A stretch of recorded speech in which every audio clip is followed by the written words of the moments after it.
Once again, Maverick got the highest score. Congratulations. Thank you, ma'am. Masyado mo na namang ginaling ang hayop ka. Paano naman kami mga hindi kasing talino mo? Wisit na to.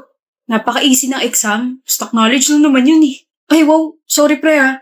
Yung akin kasi na-stock yung knowledge sa dulo ng utak ko eh. Mag-aral ka kasi. Siguro mas gusto mo sa isang babae matalino, no?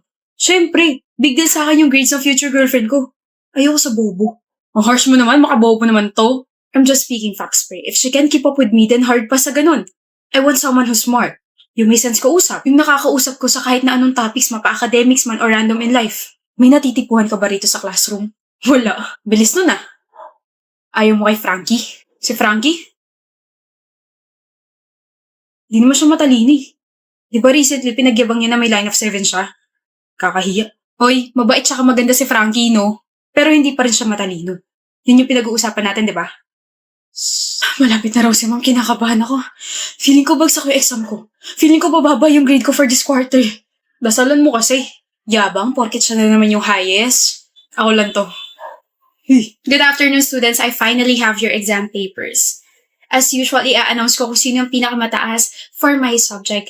But I've talked to my fellow faculty members at nalaman ko siya rin daw ang pinakamataas ngayong quarter sa subjects nila. Congratulations, Frankie. Ako po?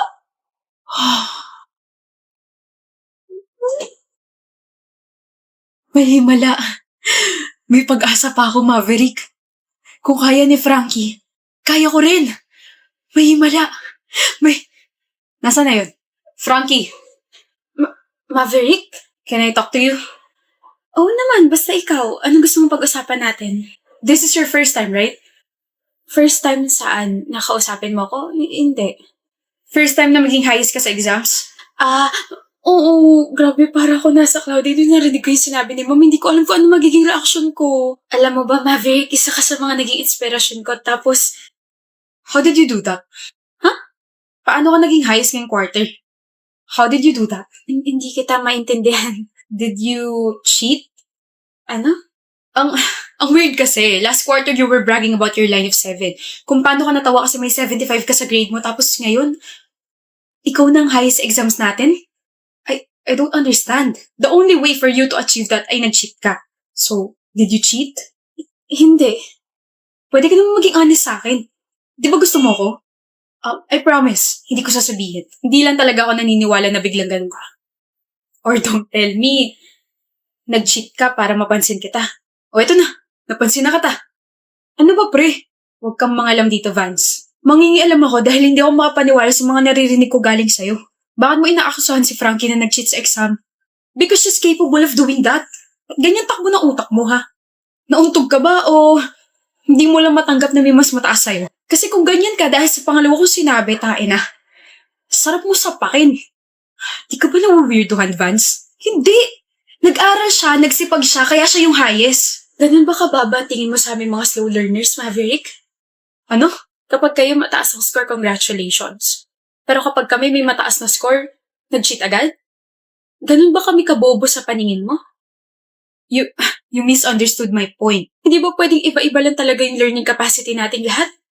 Matalino ka, masipag ka, ginagamit mo yung stock knowledge mo. Pero, sorry Ako kasi kailangan ko pang ulit-ulitin yung mga binabasa ko para magets ko yun. Kailangan may mag-explain pa sa akin kung ano yung inaaral ko. Hindi ako katulad mo, pero malinis yung konsensya ko, Maverick. Nag-aral ako na mabuti, kaya siguro deserve ko naman yung nakuha kong recognition, diba? Hindi ikaw yung tipong marunong pumalakpak para sa ibang tao. Kung may girlfriend ka ngayon, at mas nataasan ka niya kahit saan, I doubt magtatagal kayo. Kasi ako pa nga lang na hindi matalino sa paningin mo na nataasan ka, ganito na agad yung reaction mo. Ano pa kaya sa future girlfriend mo?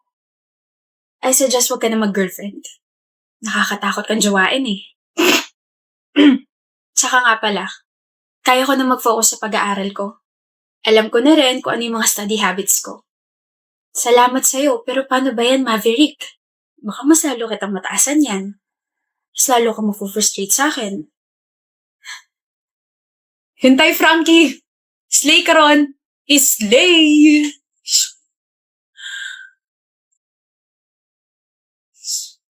Bakit ka nakaupo? Higa ka muna, Kara. Hi, Dennis. Hindi, tatawagin ko muna yung doktor mo. Na-check na nila ako. Kamusta pakiramdam mo? Okay na okay naman. Pero hindi ka raw umuwi? Nag-alala ko eh. Hanggang ngayon? Ano ka ba? Wala naman akong sakit. Sino hindi mag-aalala eh? Nag-uusap lang tayo tapos sabi mo hindi mo ko iwan tapos bigla nagdugo yung ilong mo tapos bigla ka nahimatay sa harap ko. Siyempre, unang iisipin ko may sakit ka. Dennis, stress lang ako tsaka puya tapos dumagdag pa daw yung init ng panahon. Pero wala talaga akong sakit. I'm so sorry if nag-alala ka. Okay. Kalmado na ako. Nga pala, I tried to call your parents kasi nagpatulong ako sa school for that. Kaso, Walang sumagot ng tawag, right? Yeah. My parents are separated and both of them are busy sa mga kanya-kanya nilang families. I think nakalimutan nila na yung unika iha nila is buhay pa. I mean, nagbibigay naman sila ng allowance pero yun na yun. Kaya naman I have so much love to give. Gusto mo ba? pwede ba? Pwede na ba? Kung nasa stress ka, ask for my help. If hindi ka makatulog sa gabi, call me. If you wanna talk to someone, nandito ko. And I'm so sorry for being harsh. I'm glad you're now opening yourself to me. Thank you, Dennis. Hindi. Thank you, Kara, for breaking my walls. Hello, Kara? Sabi mo kapag stress ako, hingi lang ako ng tulong sa'yo, di ba? Nasa ka? Ang bilis mo naman. Hinahawakan ko lang yung kamay mo kasi stress ka. Baka kasi lobat ka pa rin eh. Di ba sabi mo na lobat first sight ka sa akin? Ano problema? Sabay-sabay lang yung projects, yung assignments, and sa family. Gusto mo pag-usapan? Hindi na okay na to. Charge na ako gamit yung kamay mo. Gusto mo kumain? Bulaga! May luga. Simula na naging komportable ka sa akin, lumalabas na yung tunay mong ugali. Hindi ba pwedeng gusto na kita kaya ganito ako sa'yo? Ako na yata yung nabulaga. Halika na nga, tinda kita sa bahay niyo. And we're here. Thank you sa paghatid, Dennis. May nakakalimutan ka yata, Kara. Kiss sa pisngi. Ingot yung bag mo. Good night. Good night. Kara, Dennis, congrats sa atin. Graduate na tayo. congrats rin. For you. Thank you. Akala mo ako lang meron? Siyempre meron ka rin. Ako rin meron. First time ko makatanggap ng ganito. Baka first kiss ako na rin, ha? Okay, pumapayag na ako makuha mo yung first kiss ko ngayon. O hindi pa tayo, ah. Ako dapat yung nagsasabi niyan kasi inopen mo yung topic ng first kiss eh. Hindi pa tayo, Kara. Hindi pa nga kita sinasagot eh. Visit ka. Nakausap ko na yung parents ko. Really? Yes, ginawa ko yung sinadjust mo sa akin. Inopen ko yung feelings ko sa kanila na bakit hindi sila nagpunta ng graduation ko, bakit hindi nila sinagot yung tawag nung na-hospital ako, bakit ganito, bakit ganyan. And? They were sorry. They actually thought na I was doing fine kasi nga lagi ako may allowance, diba? But they never thought daw na makakaramdam ako ng loneliness. I was mad. I was hurt. But I forgave them. Sa weekend lalabas kami and I told them na may boyfriend ako so they want to meet you. Sino? Sino boyfriend mo? Ako? Yes, ako. Baliw ka talaga. But I'm so proud of you for being brave, Kara. Di ko naman ito magagawa kung wala ka eh. Thank you, Bobby. Mahal din kita. Wow! Here's what you requested, Bobby. Your favorite ulam. And here's my gift. Pangkabuhayan showcase. Oh, mahal na mahal mo talaga ako, no? Naalala ko nung college tayo, sabi mo, if may magre-regalo sa'yo kapag adult ka na, gusto mo grocery tapos yung pan-display sa bahay. O, ayan na. Tapos isang sako ng bigas mo, nasa kusina. Thank you, Bobby. I mean, weird way to propose but it's a yes, mister. Bakit? Magpo-propose pa lang ako eh. Ha? Ito. Oh my gosh. Seryoso ba? Nakikita mo ba yung mga susunod na pangyayari? Nakakainis ka, Kara. Huwag ka na mag-propose. Ako na lang yung magde-declare. Dennis, my Bobby, I will marry you. I am marrying you. I love you so much. Mas mahal din kita. Yes, miss. Nakidnap po yung kapatid ko. Upo ka muna. Tumawag po sila sa akin kagabi. Hello?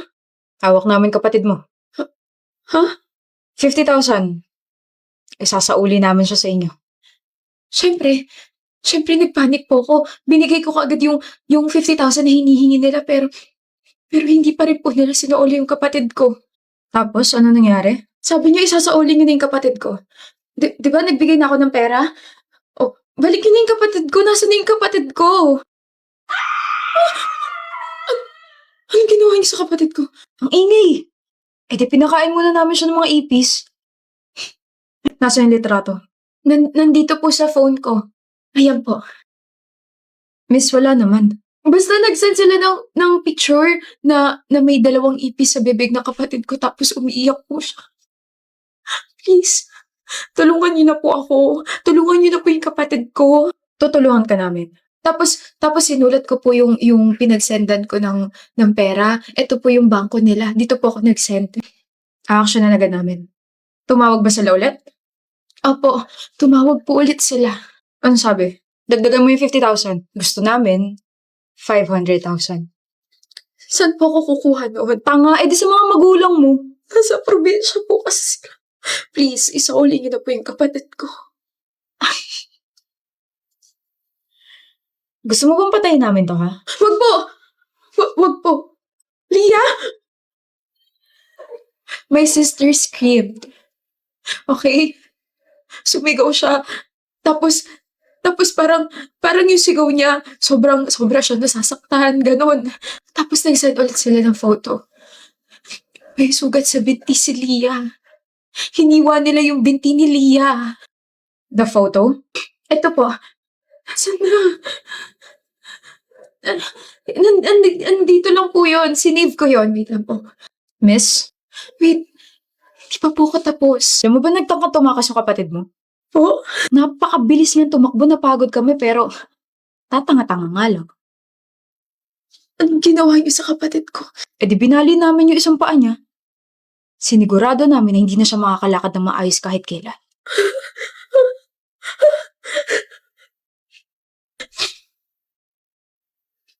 Binali nila yung paa ni Leah.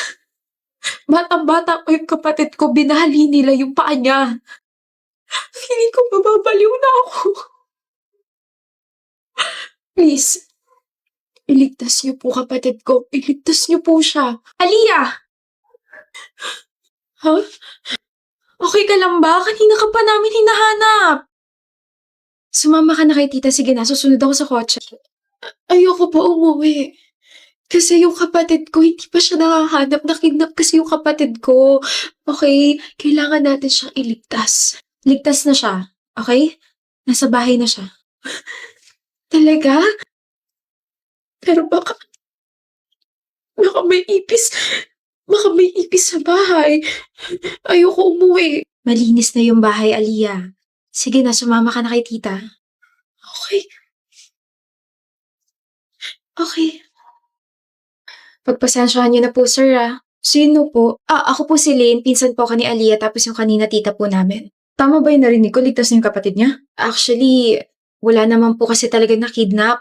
Ano? She was telling her story. Sabi niya po si Leah yung nakidnap, di ba? That's her nickname nung bata pa po siya. Siya po yung batang babaeng nakidnap. Kaya kung mapapansin niyo po, pilay po siya maglakad. Binali po yung isang paa niya nung nagtangka siyang tumakas nung bata siya. Meron din po siya malaking peklat sa binti niya dahil hiniwa siya ron at ginawang panakot sa parents niya. Bukod po ron, pinakain din siya ng mga ipis kaya ayaw niya sa insektong yun.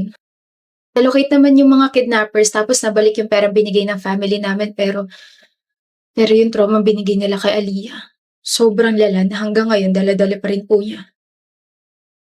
Pagpasensyahan niyo na po ha.